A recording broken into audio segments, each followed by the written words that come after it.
உருளைக்கிழங்கு, கேரட்டு, பச்சை பட்டாணி இது மூணுத்தையும் நம்ம குக்கரில் போட்டு 3 விசில் விட்டு வேக வச்சுக்கலாம்.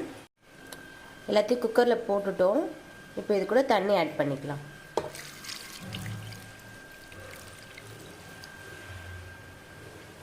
இது ஒரு 3 விசில் விட்டால் போதும். வானல் சூடாயிடுச்சு. இப்போ நம்ம இது கூட எண்ணெய் ஆட் பண்ணிக்கலாம். இப்போ எண்ணெய் காஞ்சிடுச்சு. இது கூட பட்டை, லவங்கம், நட்சத்திரம், கொஞ்சம் சோம்பு, ரோஜாப்பூ இலை. இப்போ இது கூட இஞ்சி பூண்டு பேஸ்ட் ஆட் பண்ணிக்கலாம்.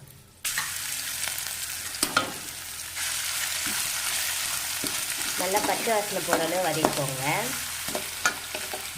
இப்போ இது கூட பச்சை மிளகாய் நம்ம ஆட் பண்ணிக்கலாம். 4 நறுக்கி வச்சிருக்கேன்.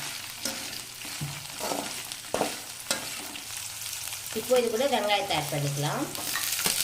2 மீடியம் சைஸ் வெங்காயம் நறுக்கி வச்சிருக்கேன். இது நல்லா வதக்கிக்கலாம்.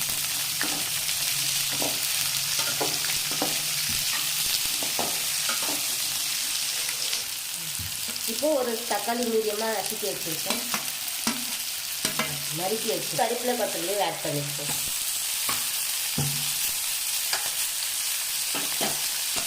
இது கூட வேக வச்ச உருளைக்கிழங்கு, கேரட்டு, பட்டாணி எல்லாத்தையும் ஆட் பண்ணிக்கலாம்.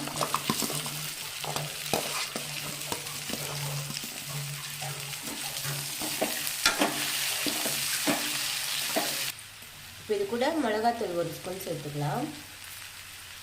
தனியாத்தூள் 1 ஸ்பூன். நம்ம ஏற்கனவே மிளகா சேர்த்ததுனால கம்மியாக சேர்த்தா போதும் காரத்துக்கு.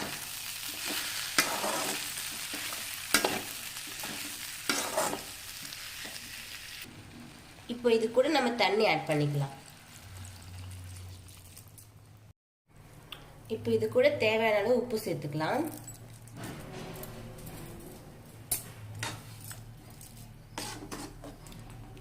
ஒரு 5 நிமிஷம் நல்லா கொதிக்க விடுவோம்.